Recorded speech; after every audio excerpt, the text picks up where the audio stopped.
हम हर वर्ष अपने प्राण प्यारे आराध्य देव का प्राकट्य उत्सव मनाते हैं। आज करुणानिधान सर्वलोक महेश्वर भगवान परमात्मा परब्रह्म श्री कृष्णचंद्र जी यह करुणा करके समस्त जीवों को परमानंद प्रदान करने के लिए ही प्रकट हुए। और ये प्राकट्य उत्सव सार्थक तभी हो जब हमारे हृदय में प्रकट हो, मेरे मन में, मेरे प्राणों में, एक एक श्वास में, एक एक नस नाड़ी कृष्ण कृष्ण कृष्ण भगवत स्वरूप हो जाए, हमारे हृदय में प्रभु का अवतार हो, हमारे हृदय में भय प्रगट कृपाला दीन दयाला। देवकी वसुदेव जी ने महान तप किया कि संसार का स्वामी भगवान मेरा पुत्र बने। नंद यशोदा जी ये सब महान तप संपन्न, इनको सुख प्रदान करने के लिए भगवान प्रकट हुए। ये दुराचारियों का विनाश तो बहुत साधारण सी बात है। श्री सुखदेव जी कहते हैं कि ये उस समय की बात है जब लाखों राक्षसों ने, असुरों ने, दैत्यों ने राजाओं का रूप धारण करके पृथ्वी में आतंक मचा रखा था। अहंकार से भरे हुए, बल से भरे हुए पृथ्वी को आक्रांत कर रखा था। आक्रांत पृथ्वी त्राण पाने के लिए रो रही थी। ये उस समय की बात है जब यदुवंशी राजा शूरसेन माथुर मंडल, शूरसेन मंडल का मथुरापुरी में रह करके शासन करते थे। ये मथुरा समस्त यदुवंशी नरपतियों की राजधानी थी। मथुरा में सदैव भगवान की उपस्थिति पाई गई है। मथुरा में सूर्य के पुत्र वसुदेव जी का विवाह देवकी जी के साथ हुआ। ये उस समय की बात है जब नवविवाहिता पत्नी देवकी को रथ पर विराजमान करके वसुदेव जी ले जा रहे थे। कंस बड़ा बलवान, स्वभाव में धूर्तता, वसुदेव जी से कहा मैं रथ हाँकूंगा, मेरी बहन है। और रथ के घोड़ों की लगाम पकड़ ली, स्वयं रथ हाँकने लगा। रथ चल पड़ा। जिस समय घोड़ों की लगाम पकड़कर कंस रथ हाँक रहा था, उसी समय स्पष्ट आकाशवाणी हुई, अरे मूर्ख, जिसको तू रथ में बैठाल कर लिए जा रहा है, उसकी 8वें गर्भ की संतान तुझे मार डालेगी। भोजवंश का कलंक आकाशवाणी सुनते ही कूद पड़ा रथ से, तलवार खींच ली और बाल पकड़े देवकी के। वसुदेव देवकी के लिए आदेश किया, तत्काल हथकड़ी बेड़ियों से जकड़ करके इनको कैद खाने में डाल दिया जाए और बहुत ही कठोर पहरा लगा दिया जाए। वर्ष वर्ष में जो संतान होती मारता गया, उसे हर बार शंका बनी रहती, पता नहीं वो भगवान किन बालक के रूप में प्रकट हो जाए। परीक्षित, पृथ्वी में बात प्रायः देखी जाती है कि अपने प्राणों का ही पोषण करने वाले जो लोभी लोग होते हैं, वो चाहे राजा हो चाहे कोई भी हो, वो अपने स्वार्थ की पूर्ति के लिए माता पिता भाई बंधु किसी की भी हत्या कर सकते हैं। माता की, पिता की, भाई की, बंधु की, मित्रों की, इष्ट की, किसी की भी। ऐसे स्वार्थी पुरुषों से कभी मित्रता नहीं रखनी चाहिए, इन्हें हानि ही होती है। जब कंस ने एक एक करके देवकी जी के 6 बालक मार डाले, तब देवकी के 7वें गर्भ में भगवान के अंश स्वरूप अनंत महिमा अनंत बलशाली भगवान शेष जी पधारे देवकी जी के गर्भ में। अनंत भगवान जब 7वें गर्भ के रूप में देवकी के उदर में पधारे, बड़ा आनंद। पर देवकी जी को लगा कि कंस इसे भी मार डालेगा, इसलिए वो रुदन करने लगी। विश्वात्मा भगवान ने देखा कि माता को बहुत दुख है और यदुवंशियों को कंस सताए ही जा रहा है, तो अपनी योग माया का स्मरण किया और योग माया को आदेश किया, देवी कल्याणी तुम ब्रज में जाओ, वह प्रदेश ग्वालों और गौओं से सुशोभित है। वहां नंद बाबा के गोकुल में वसुदेव जी की पत्नी रोहिणी गुप्त रूप से निवास कर रही। उनकी और भी पत्नियां कंस के डर से गुप्त स्थानों में रह रही। इस समय मेरा महान अंश, जिसे अनंत शेष जी कहते हैं, देवकी के उदर में गर्भ रूप से विराजमान है। तुम जाओ वहां से उस गर्भ को रोहिणी के उदर में रखो। मैं स्वयं आ रहा हूं, अब विलंब सा आने जा रहा। अब मैं समस्त ज्ञान बल आदि अंशों के साथ देवकी का पुत्र बनूंगा और नंद बाबा की पत्नी यशोदा के गर्भ से तुम प्रकट हो। योग माया को आदेश किया। जब योग माया ने देवकी का गर्भ ले जाकर रोहिणी के उदर में रख दिया, तब समस्त द्वारपाल और सब जगह खबर पहुंच गई, गर्भ नष्ट हो गया देवकी। किसी को आंतरिक पता तो है नहीं। नगरवासी बहुत कि बेचारी के 6 तो मार डाले गए और 7वां गर्भ नष्ट हो गया। हाय कितना कष्ट देवकी को है। देवकी जी भगवान का निवास स्थान बन गई। परीक्षित, अब समस्त शुभ गुणों से युक्त बहुत सुहावना समय आया। रोहिणी नक्षत्र था। आकाश के सभी नक्षत्र ग्रह और तारे सौम्य हो रहे थे। अब तो काले काले मेघ आकर मंडराने लगे और धीरे धीरे गर्जना करते हैं। भारी वर्षा प्रारंभ। जन्म मृत्यु के चक्र से छुड़ाने वाले जनार्दन भगवान का अवतार समय निशीत रात के 12 बजे। उसी समय सबके हृदय में विराजमान भगवान देवरूपिणी देवकी के सामने प्रकट हुए। श्री भगवान ने कहा, देवी स्वयंभू मनवंतर में जब तुम्हारा पहला जन्म हुआ था, उस समय तुम्हारा नाम था प्रश्नी और ये वसुदेव श्रुतपा नाम के प्रजापति थे। तुम दोनों के हृदय में बड़े ही शुद्ध भाव थे। जब ब्रह्मा जी ने तुम दोनों को संतान उत्पन्न करने की आज्ञा दी, तब तुम लोगों ने इंद्रियों का दमन करके उत्कृष्ट तपस्या की। तुम दोनों ने वर्षा, वायु, घाम, शीत, उष्ण आदि काल के विभिन्न गुणों को सहन किया और प्राणायाम के द्वारा अपने मन के मल को धो डाला। तुम दोनों ने सूखे पत्ते खाकर फिर हवा पीकर केवल तपस्या की। अभीष्ट वर प्राप्त करने की इच्छा से मेरी आराधना की। कितना कठिन तप।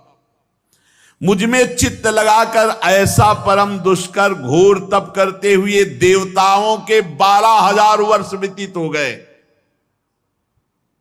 पुण्यमयी देवी, उस समय मैं तुम दोनों पर प्रसन्न हुआ, क्योंकि तुम दोनों तपस्या, श्रद्धा, प्रेममयी भक्ति से अपने हृदय में नित्य निरंतर मेरी भावना की थी। जैसा मैं आज तुम्हारे सामने प्रकट हुआ हूं, ऐसा उस समय भी प्रकट हुआ था और तुमसे कहा वरदान मांगो। तब तुम दोनों ने कहा आप जैसा पुत्र मुझे चाहिए। तो मेरे जैसा तो सिर्फ मैं ही हूं। तो मेरे जैसा पुत्र, तो मैंने ये वरदान दिया कि मैं ही स्वयं तुम्हारा पुत्र बनकर आऊं। ये छोटी मोटी तपस्या का फल नहीं है, आप देख लीजिए। अगर आप जीवन भर रामकृष्ण हरि भगवान नाम जपते हुए भगवत प्राप्त हो जाते तो कितना सरल है, कितना सरल है।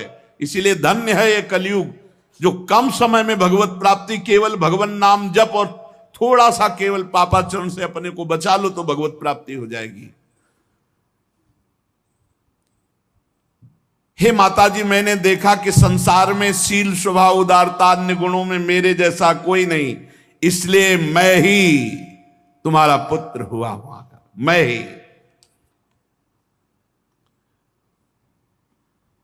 प्रश्न गर्भ से, वामन रूप से, और इस समय तुम देवकी वसुदेव हुए तो वासुदेव के रूप से। एक बार मैं वचन बोलता हूं, उसे 3 बार पूरा करता हूं। ये भगवान का नियम।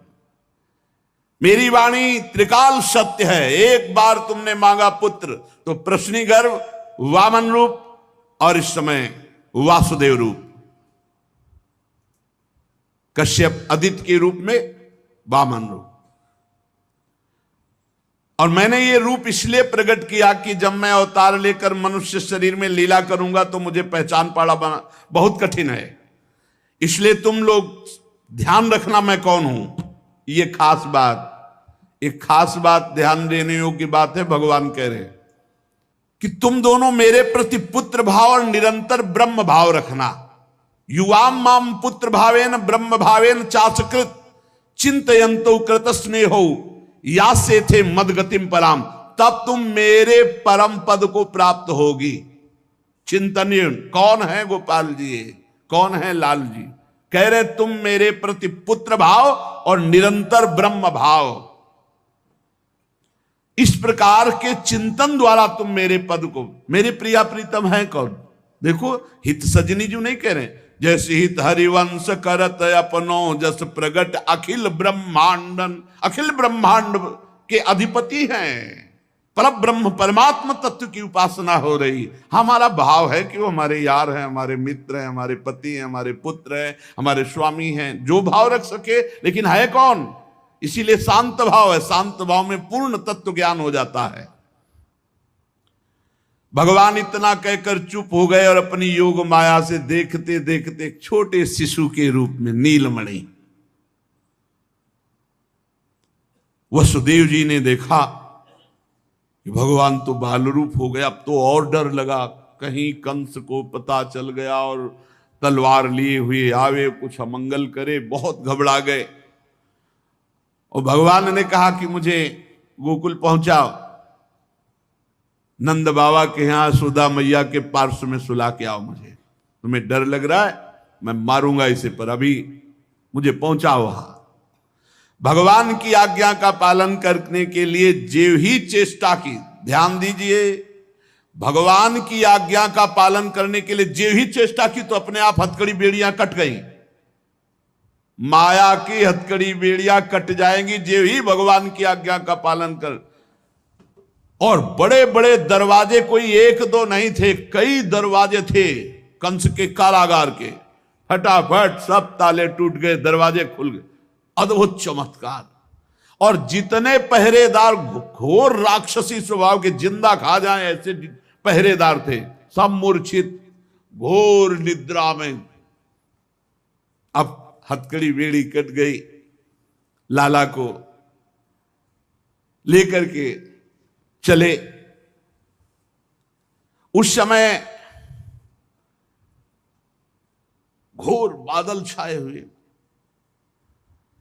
अंधेरा, कुछ दिखाई नहीं दे रहा। कितना कष्ट में जीवन भक्त। अब सोचो, अभी अभी तो प्रकट हुए हैं और अभी अभी त्याग करने जा रहे हैं, अभी अभी त्याग करने। इधर समस्त द्वारपाल सब सोए हुए हैं, वसुदेव जी भगवान को लेकर। वर्षा हो रही, पीछे पीछे गुप्त रूप से शेष भगवान फण धारण के, मेरे प्रभु को बूंदे ना लगे। जब वो लीला कर रहे, वसुदेव जी को पता नहीं कि पीछे शेष भगवान फण धारण किए। वो तो बस चिंतन में चले जा रहे हैं, कैसे वहां जाएंगे, कोई जान ना जाए कोई। और वहां पहले ही योग माया ने पूरी व्यवस्था करी, पूरा का पूरा परिकर सब बेहोश है नींद में, किसी को सुध नहीं है। केवल यशोदा मैया को प्रारंभ में इतना था, कुछ हुआ और बेहोश हो गए। क्या हुआ, ये निर्णय नहीं हुआ। पूर्ववासियों की समस्त इंद्रिय वृत्तियों की चेतना हर ली, सब अचेत हो गए। इतनी मोटी जंजीरें लगी हुई थी, ताले लगे हुए थे, जेल के साथ टूट गए। भगवान श्री कृष्ण को गोद में लिए हुए जैसे जैसे आगे बढ़ते, सब दरवाजे अपने आप खुलते चले थे और पहरेदार सब सो रहे। बादल नजदीक आकर मानो बरस रहे हो, ऐसे लटक लटक के बादल। शेष भगवान अपने फणों से जल को रोकते हुए 1000 फण धारे पीछे पीछे चल रहे। यमुना जी ने देखा कि प्रभु पधार रहे, तो पहला चरणामृत तो हमारे अधिकार बनता है। अरे जिनके चरणों का ध्यान बड़े बड़े महापुरुष शिव आदि करते हैं, आज वही प्रभु मेरे पास आ रहे हैं। आनंद में भर गई यमुना जी और उफान। यमुना जी ने जब उफान आनंद का लिया तो वसुदेव जी के प्राण बहुत घबरा रहे हैं कि अब क्या करें, लौट सकते नहीं, कोई नौका आदि है नहीं। चलो प्रभु ने आज्ञा करी है तो वही देखेंगे। अब मेरे प्राण चाहे चले जाएं, मेरे लाला को कुछ ऐसे। यमुना जी उफान कर रहे कि चरण छू ले, और वसुदेव जी उल्टा सोच रहे कि यमुना जी बढ़ रही तो लाला को बचाए। देखो ये समर्पण है, मेरे प्राण भले चले जाए, बस आज्ञा का पालन, प्रभु को पहुंचाना है और सुरक्षित पहुंचाना है। यमुना जी ऐसे थपेड़ जोर जोर से बढ़ रही। भगवान ने कहा बाबा तो और ऊपर उठाते चले जा रहे, तो यमुना जी और बढ़ती चली जाएंगी। एक श्री चरण बड़ा, ये वसुदेव जी को पता ली, जो ही यमुना जी को श्री चरण प्रभु के स्पर्श हुए तो तुरंत नाभिभर हो गई और ऐसे एकदम शांत।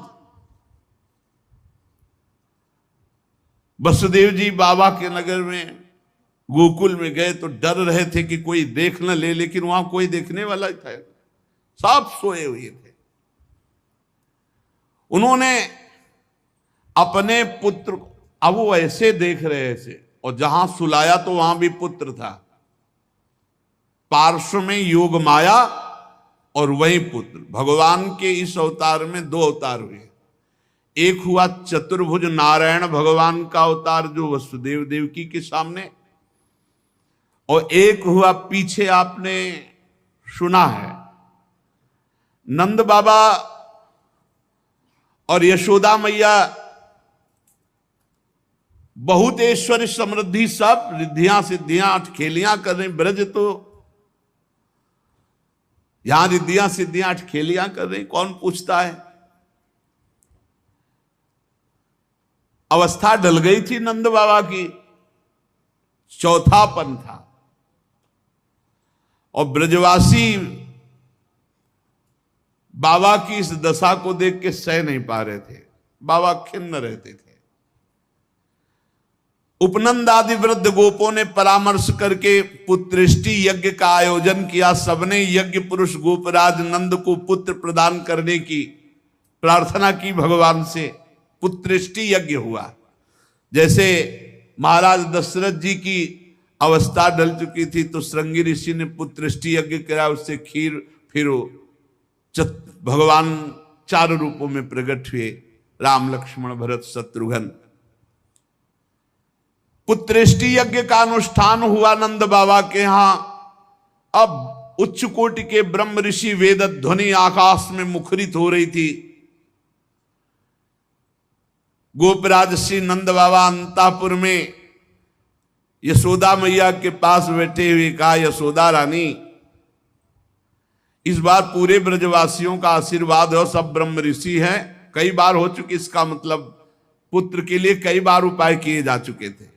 इस बार फलस्वरूप में मेरे पुत्र होगा,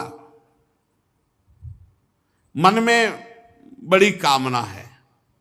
मेरा विश्वास है ये जो यज्ञ हो रही, चूंकि ब्रजवासियों का आशीर्वाद है और ब्रह्म ऋषि जन बड़े महिमाशाली हैं, पर मेरे मन में एक उदासी छा जाती कि कर्म से ऐसा पुत्र नहीं होगा जैसा मैंने एक स्वप्न देखा है। ये कर्म जनित तो नहीं हो सकता। यज्ञादि कर्मों के सभी फल चंचल हैं और मैंने जो पुत्र देखा है वो अचल है, अविनाशी है। बड़ी आशा, पर लगता है मेरी दुराशा है क्या? वो कर्म फल से तो नहीं प्राप्त हो सकता जैसे मैंने देखा है। मैंने एक स्वप्न देखा जो आज तक तुमसे नहीं बताया, यशोदा रानी से कहा। भगवान नारायण भी उतने सुंदर नहीं जैसा वो बालक सुंदर मुझे स्वप्न में दिखाई दिया। मुझे ऐसा लगता है कि त्रिभुवन में कोई है नहीं सुंदर। एक बार जिसके हृदय में वो प्रकट हुआ उसको कोई आकर्षित कर सके ऐसा त्रिभुवन में नहीं। ब्रजराज की बात सुनकर यशोदा रानी ने कहा, सच्ची तुमने स्वप्न में देखा है? बोले हाँ। बोले मैंने तो बताया नहीं, मैंने भी स्वप्न में देखा है। क्या? बोले मैं नित्य सहधर्मिणी हूं, तुम्हारी सुख दुख की नित्य संगिनी हूं, मैं तुमसे क्या छिपाऊं। जैसे बालक की बात कर रहे हो ना, हमने तो इसलिए नहीं बताया कि आप कहोगे कि तुम्हारा पागलपन है। बिल्कुल वैसे ही मैंने देखा है।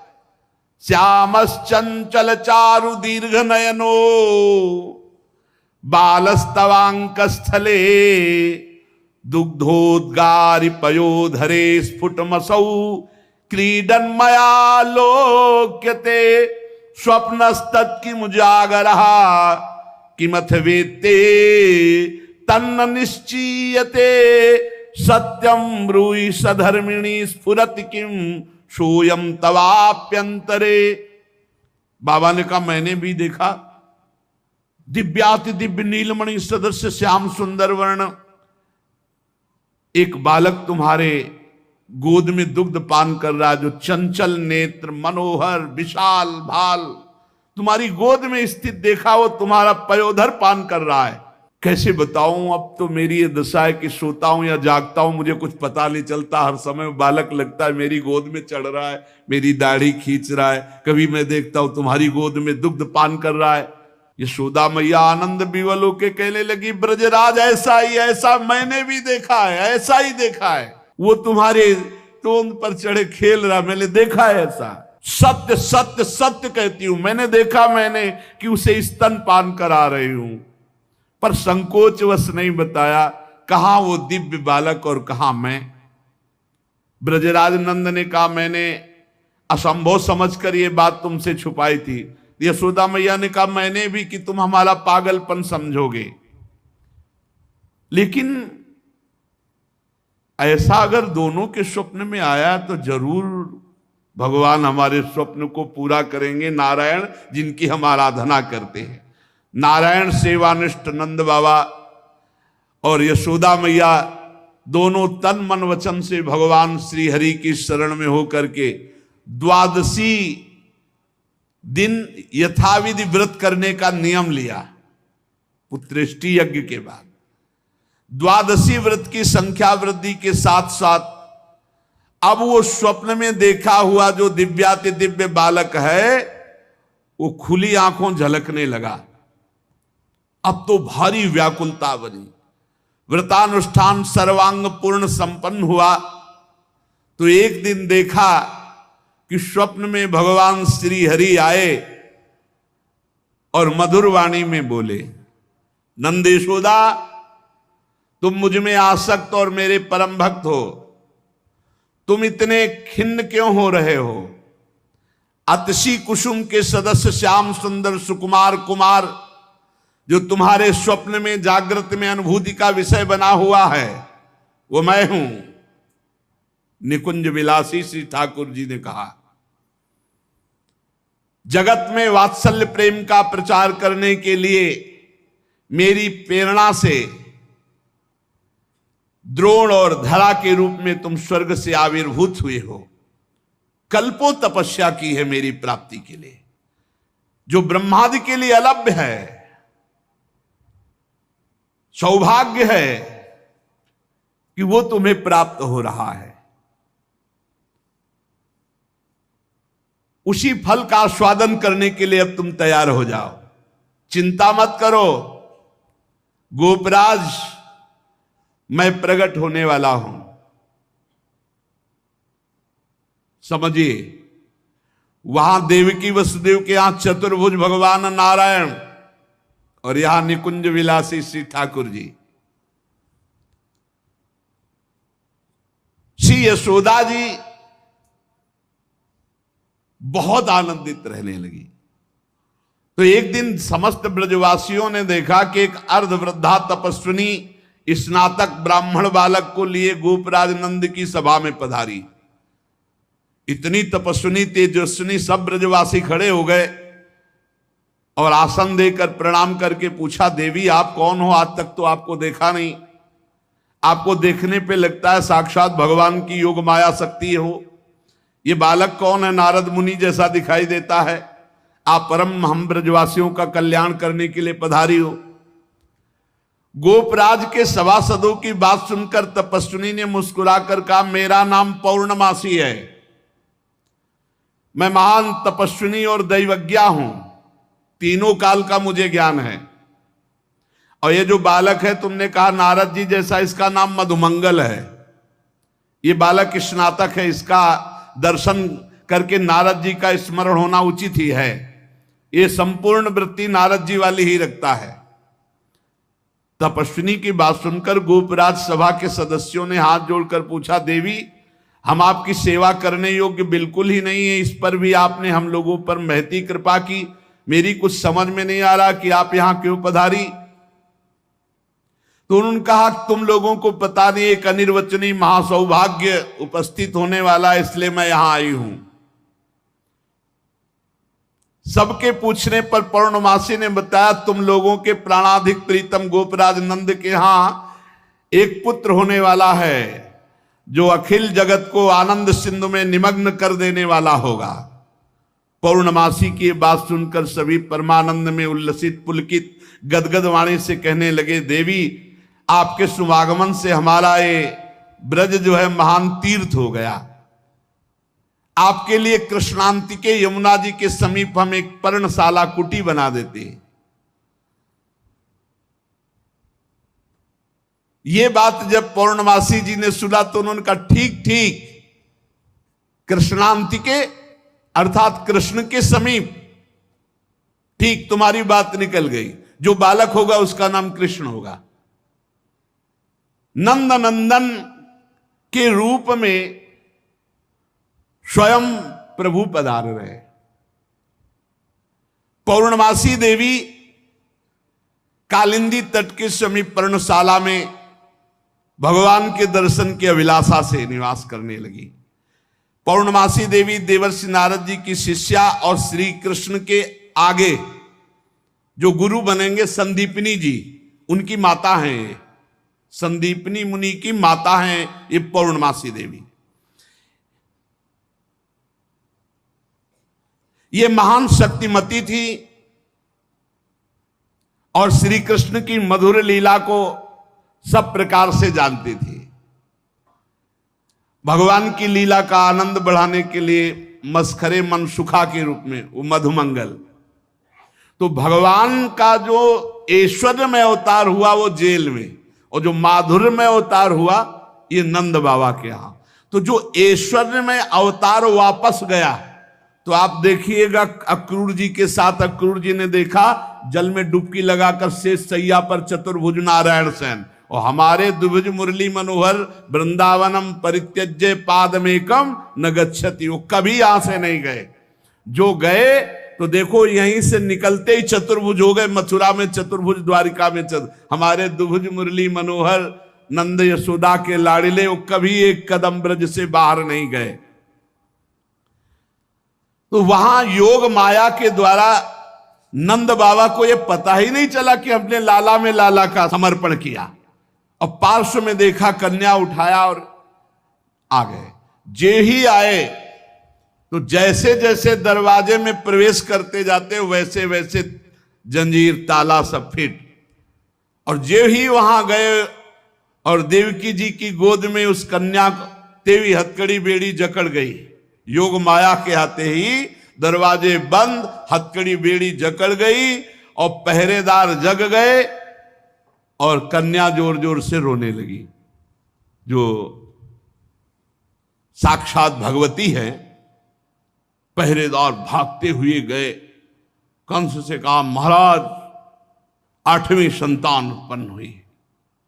अब तो कंस के होश नहीं, वो तो जैसे पागल हो चुका, बाल बिखरे हुए, कई जगह गिरा, दौड़ता हुआ आया, दरवाजे खोले गए। बड़ी घबराहट है, बाल बिखरे हुए, बड़ा भयानक रूप कंस का। जग गए और पैर पकड़ा और कन्या को हाथ जोड़ रही। देवकी जी ने कहा भैया मारो मत, आकाशवाणी हुई थी कि पुत्र होगा, ये तो कन्या है, स्त्री जाति है, अभी बच्चा है, आप क्यों मार रहे हो?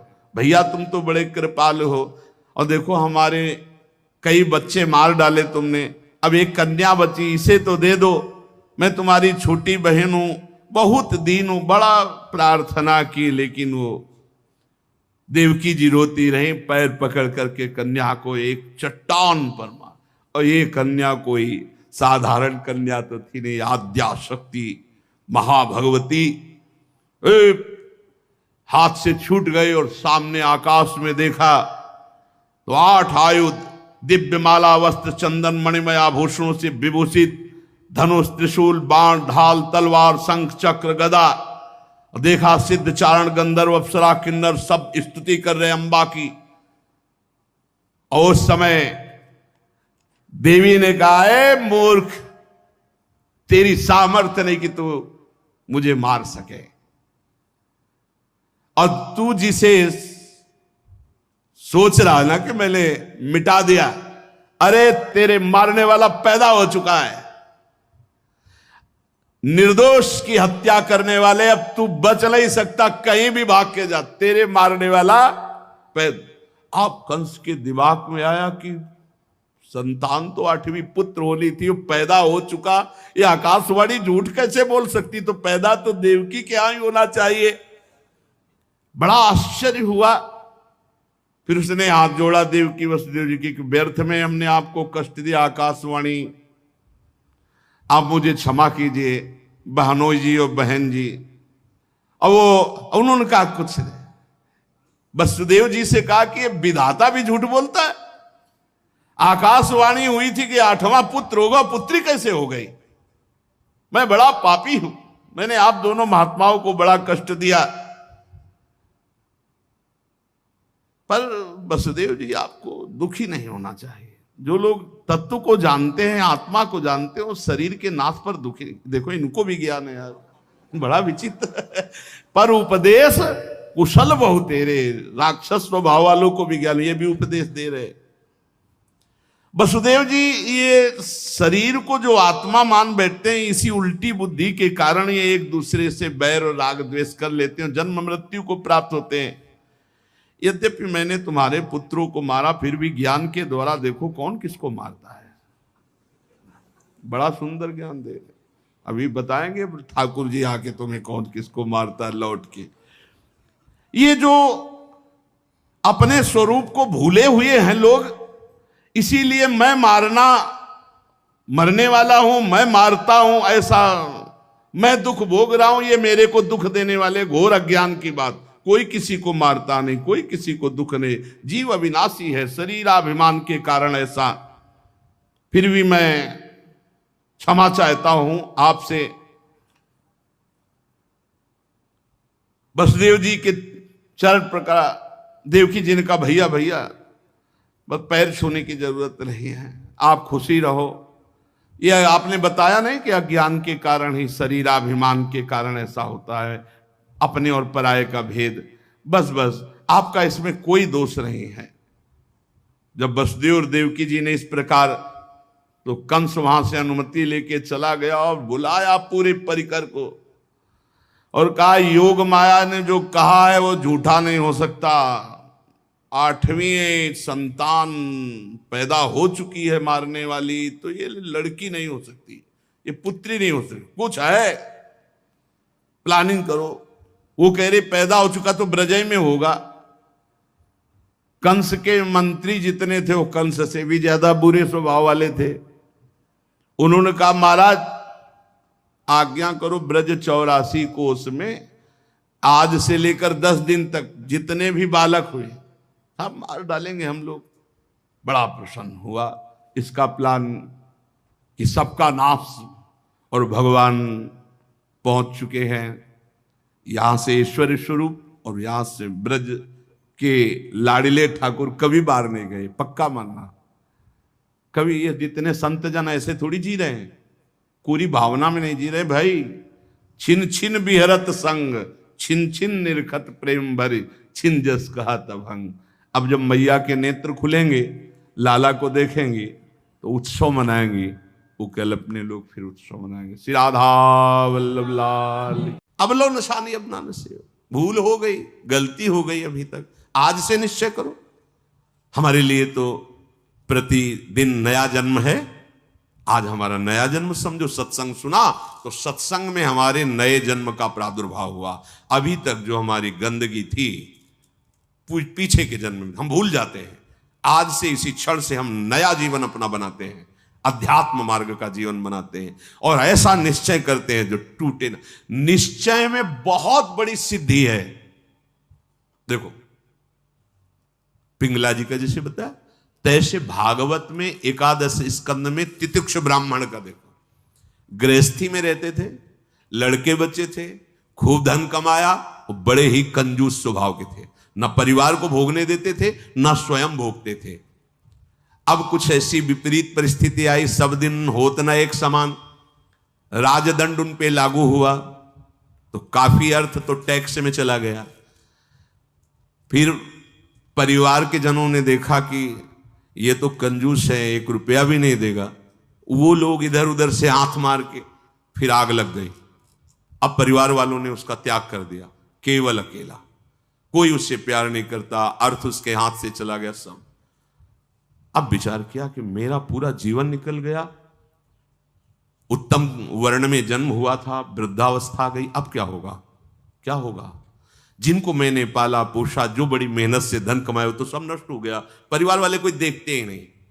जानते हो उसका निश्चय, देवता इस बात के साक्षी हैं कि आज से मैं अपने जीवन को श्री भगवान के चरणों में समर्पित करता हूं, सब कुछ सहूंगा और निरंतर भगवान का भजन करूंगा। वो इतना बड़ा महापुरुष उसी निश्चय से हो गया कि भगवान उद्धव जी को उसकी कथा सुना रहे हैं। कोई साधना नहीं हुई थी, परिस्थिति ने ऐसा निश्चय करवा दिया। तो जरूरी है वो परिस्थिति आवे तब तुम निश्चय करो। क्या सत्संग में तुम निश्चय नहीं कर सकते तो परिस्थिति का इंतजार करोगे कि ऐसी विपत्ति आवे, ऐसी ठोकर लगे, ऐसी दुर्दशा हो तब तुम निश्चय करो? अरे उसके पहले ही निश्चय कर लो तो दुर्दशा काहे को होगी। ऐसा नहीं कि उसका जीवन मंगलमय हो गया। अब उसके कर्मों का क्षय करने के लिए जब वो सन्यास भाव लेकर विचरण करता, भिक्षा मांगता, तो लोग थूकते, स्पष्ट लिखा हुआ मूत देते, बांध देते, पीटते, उसकी भिक्षा छीन लेते। पर वो अंदर अंदर विचार करता, नहीं किसी का दोष नहीं है इसमें किसी का दोष नहीं।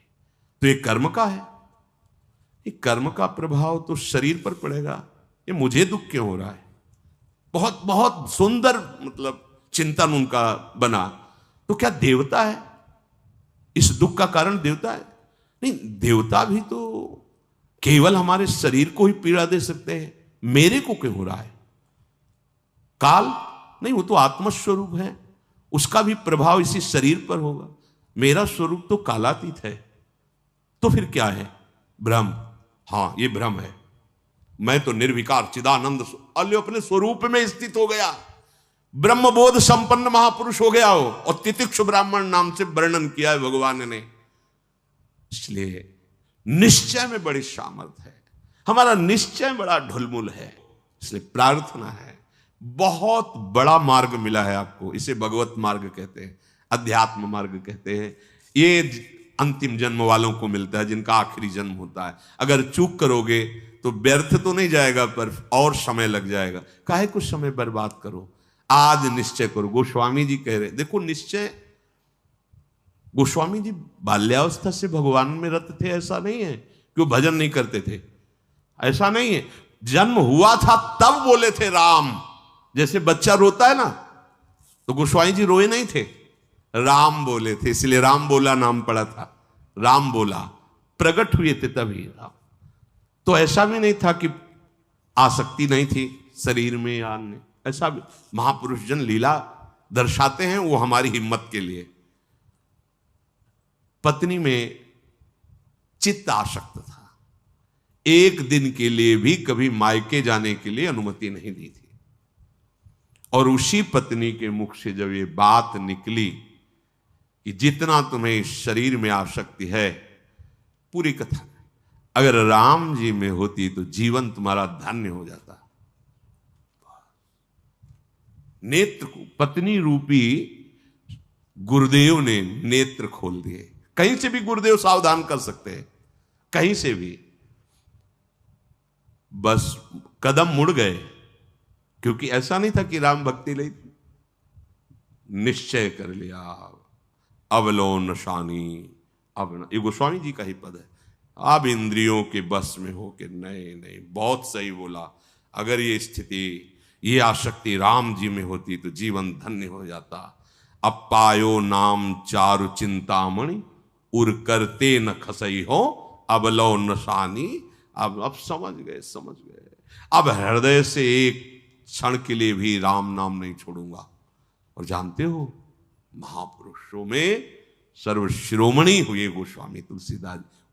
ये तो अवतार लीला महापुरुषों की है, ये हमारे लिए बताया है आचरण करके कि भगवान नाम में इतनी सामर्थ्य है कि ऐसे आसक्त वृत्ति को भी कैसे निरासक्त कर देते हैं। हमें चाहिए, जो भी, चाहे गृहस्थ मार्ग में हो चाहे विरक्त मार्ग में हो, दोनों मार्ग जाते ही प्रभु के चरणारविंद में हैं।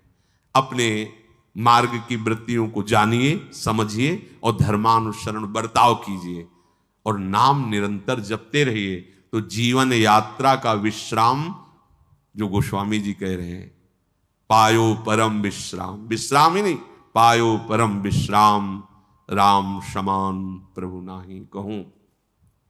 ये विश्राम कैसे मिला? कहते भगवान शंकर को साक्षी करके कहता हूं।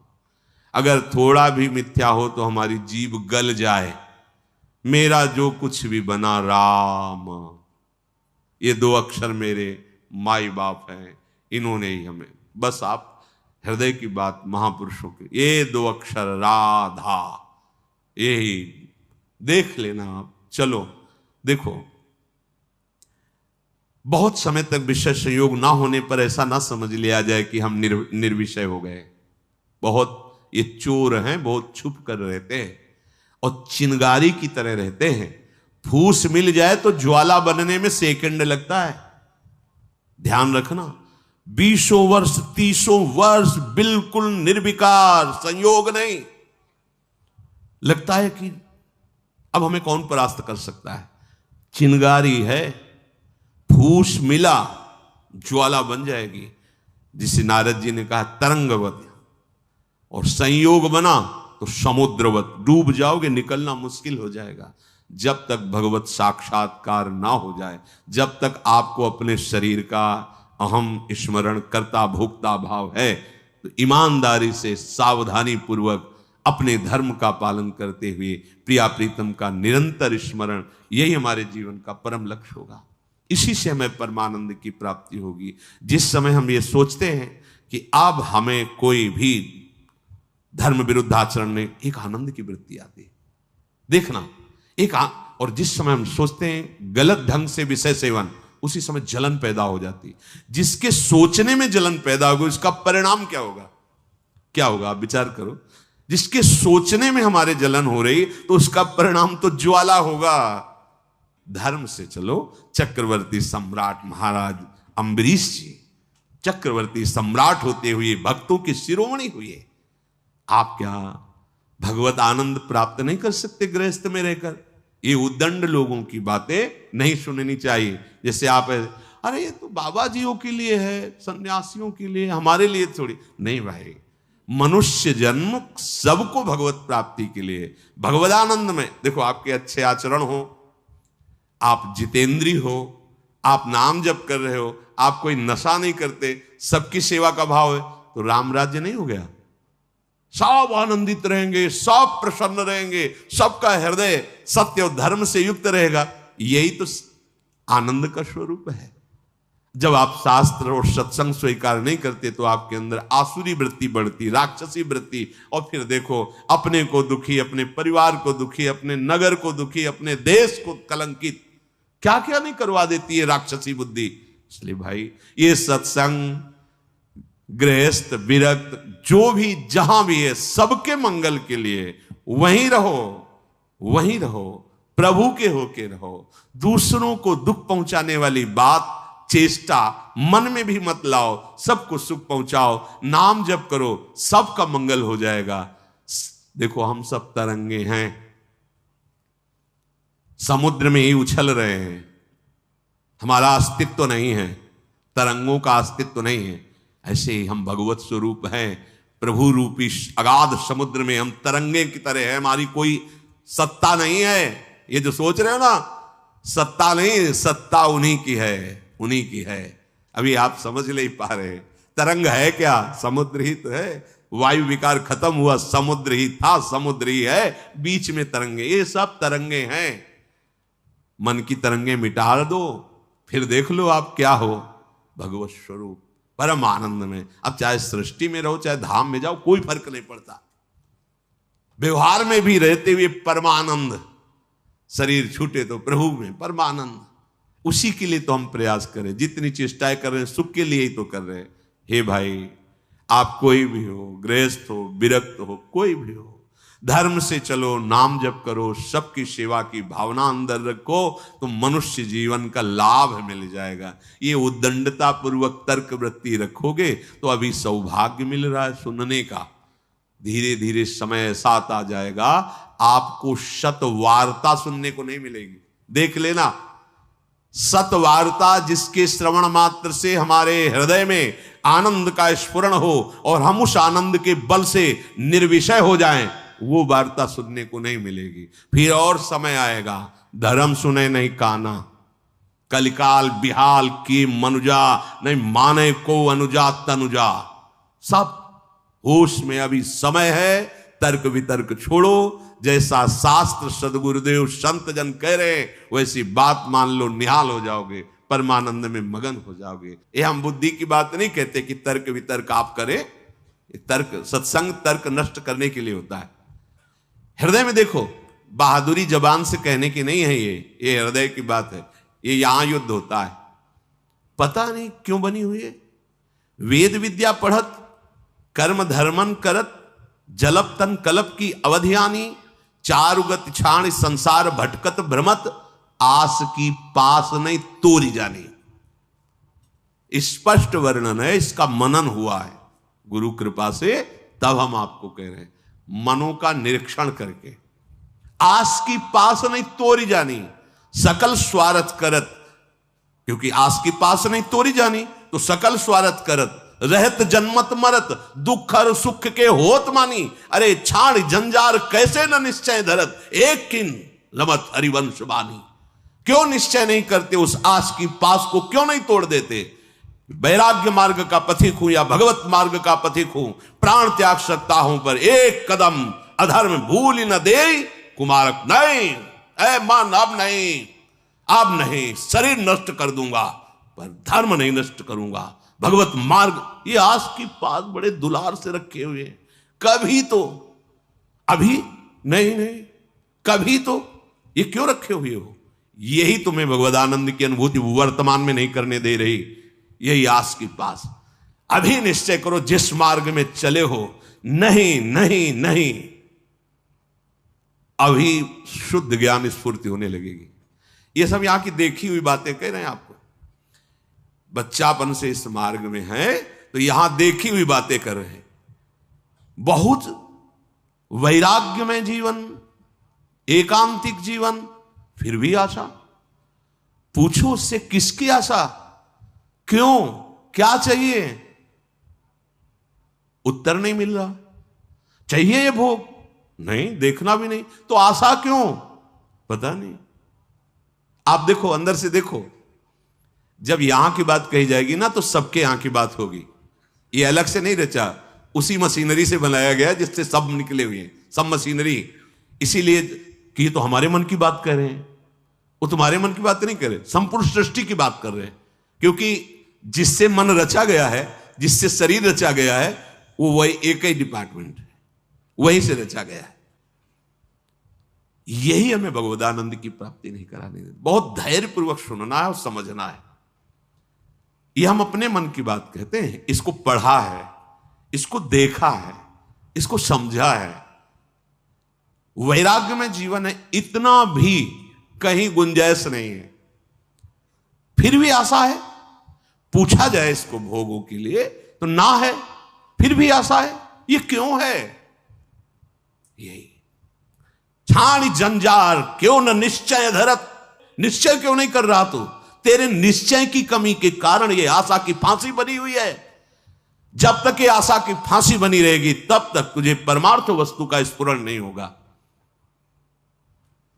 पक्की बात है। ये जो शुद्ध ज्ञान है ये स्फुरित ही नहीं होता, कामना से ढका रहता है। जैसे कोहरे की ताकत नहीं कि सूर्य को ढक ले, पर मेरे नेत्रों के ढकने के कारण लगता है सूर्य ढक गया। ऐसे ही ज्ञान स्वरूप जो भगवद अंश है इसमें स्फुरणाएं होती, जैसे सूर्य की किरणें निकलती ना, ऐसे इसमें ज्ञान की तरंगे निकलती रहती, आनंद की तरंगे निकलती रहती। वो आपके अनुभव में आपकी ही तरंग है। अनुभव में इसलिए नहीं आती कि कामना रूपी, आशा रूपी कोहरा फैल गया। पिंगला जी ने कोई साधना नहीं की थी ज्ञान प्राप्ति की। ज्ञानियों के परम गुरु विदेहराज जनक जी के ही नगर में रह रही थी, पर वैश्यावृत्ति करती थी। देखिए, पढ़ के देख लीजिए, बहुत सूक्ष्मता से मनन करते हुए तो आपको उत्तर मिल जाएगा। अपने शरीर का श्रृंगार करके बैठ गई। संध्या के समय से कोई पुरुष उधर से आता दिखाई देता तो ये पुरुष हमें धन देगा, हमारे शरीर का सेवन करेगा, निकल गया। ये नहीं तो ये करेगा। ऐसे रात्रि अर्धरात्रि हो गई। भगवद अवतार अवधूत शिरोमणि श्री दत्तात्रेय जी भ्रमण करते हुए वहीं सर्वज्ञ महापुरुष थे, उसकी वृत्ति में ही अपनी वृत्ति लगाए हुए थे। तभी तो उन्होंने गुरु बनाया उसको। 24 गुरुओं में पिंगला भी गुरु है। और बड़ा सौभाग्य उसका महाप्रभु हरिवंश चंद्र जी ने श्रीमद चतुरासी जी में भी उसका उदाहरण दिया। यह जो एक मन बहुत ठौर करी, कही कौने सच पायो, जहां तहां विपत्ति जार जुवती लो प्रगट पिंगला गायो। जब अर्धरात्रि हुई तो पिंगला को बहुत कष्ट हुआ। हाय, इस शरीर को बेच करके सुखी होना चाहती है। कितनी अज्ञान वृत्ति। आज से मैं निश्चय करती हूं, जो सेवक जी कह रहे हैं, छाण जंजार क्यों न निश्चय धरत, एक किन रमत हरिवंश बानी। ये तुम क्यों आशा की फांसी में लटके हुए हो? कभी तो क्यों ऐसा रखे हुए हो? इसे तोड़ो, नष्ट करो अभी। प्राण निकल जाए पर जीवन में कभी कुमार्ग में कदम नहीं रखेंगे। पिंगला जी ने निश्चय किया, आज के बाद मैं कभी भी किसी पुरुष का संयोग नहीं करूंगी, किसी को नहीं देखूंगी। अपने हृदय में विराजमान सबके हृदय बिहारी भगवान का वर्ण करती हूं और मन वचन कर्म से उनकी आराधना कर। उसी समय इतनी पवित्र हो गई, वो महापुरुष बन गई कि भगवान दत्तात्रेय जी ने 24 गुरुओं में उसको रख लिया। एक गुरु पिंगला जी को बनाया। क्या साधना की थी? विरति हो गई अपनी वृत्ति से और निश्चय दृढ़ कर लिया और फिर कभी फिसली नहीं। तो बड़े बड़े आचार्य कोटि के महापुरुषों ने निष्ठा के लिए उसका उदाहरण दिया। जहां तहां विपत्ति जार जुबती लो प्रगट पिंगला गायो। आशा ही परमम दुखम नैरास्यम परमम सुखम। आज के बाद कभी नहीं, मर जाऊंगा, कभी नहीं। अभी अभी भगवदानंद स्फुर्त होने लगे, अभी ज्ञान विज्ञान स्फुर्त होने लगेगा। हिम्मत नहीं पड़ रही, इस बात का निश्चय करने की हिम्मत नहीं पड़ रही। क्यों? क्योंकि आपको आशा है, भोग में सुख है। हिम्मत कर लीजिए तो आप अभी जीवन मुक्त अवस्था में पहुंच जाएंगे, क्योंकि उस अवस्था में पहुंचने के लिए कोई बाहरी क्रियाओं की आवश्यकता नहीं, वो हमारा स्वरूप है। हम जीवन मुक्त थे, जीवन मुक्त है, जीवन मुक्त रहेंगे। हमने अपनी स्वतंत्रता को, भगवदानंद को कामना और आशा की फांसी में बांध दिया है, हम ही को तोड़ना पड़ेगा। इसलिए छाणी जंजार क्यों न निश्चय धरत, आगमा पाइनो अनित्यास्तास्तिक्षस्व भारत। ये आने जाने वाले विकारों में तुम इतने कमजोर हो गए कि तुम आशा की फांसी बांधे हुए हो, तो परमम दुखम, दुख ही भोगना पड़ेगा। श्रीपाद कह रहे हैं इस शरीर या किसी भी शरीर को जो मानव देह प्राप्त हुआ है, ये परम सुख प्राप्ति के लिए। कीड़ा मकोड़ा छोटे छोटे जीव इन सुखों में विचर रहे हैं। मानव देह धर के जो कुमार्गगामी वृत्तियों से तुम सुख भोगना चाहते हो, छोटे छोटे कीड़े मकूड़े भी इसी सुख में। फिर तुम्हारी शरीर की महानता क्या रही? प्रज्वालयति समस्त देहम कामाग्निना प्रमोहयति दृष्ट्वैव च नवतरुणी कुतस्तर्हि स्वार्थ सिद्धिम प्रत्याशा। हे भाई, ये नौ तरुण अवस्था जो शरीर की होती, किसी की हो, स्त्री की या पुरुष की, यदि तुम इस मोह जाल से आवृत रहोगे तो ये सदैव तुम्हें जलाती रहेगी, कभी भी भगवत सिद्धि प्रदान नहीं होने देगी। भगवत सिद्धि नहीं। बहुत समय लंबा निकल जाता है अगर सत्संग ना मिले, सावधान ना हो। हितधाम में एक 65 वर्ष के प्रार्थना कर रहे थे कि मेरी पूर्व से वृत्ति स्वयं के द्वारा तो मैं आज खुलकर सभा में कह रहा हूं कि मैं आज उस गलती से बहुत परेशान हूं और आज भी वही मेरे से गलती होती है। मैंने प्रणाम किया था उनको कि धन्य है कि आप इतने हिम्मत वाले हैं कि भरी सभा में आप ऐसा अपनी बात कह रहे हैं, क्योंकि आप मन से अलग होकर बोल रहे हैं, तभी आपको बोलने की हिम्मत आई। अगर मन में तदात्म होता तो आप नहीं बोल सकते थे। कि ये हमारे द्वारा पाली हुई वृत्ति है, हमारे द्वारा ही इसका त्याग होगा। भगवान श्री सुखदेव जी को इसीलिए सबसे बड़ा वैरागी कहा गया है। 16 वर्ष की अवस्था है, शरीर का भान नहीं, दिगंबर है, कोई शरीर पे वस्त्र नहीं, और भगवान के चिंतन में मगन है। इसी अवस्था में त्याग और वैराग्य की।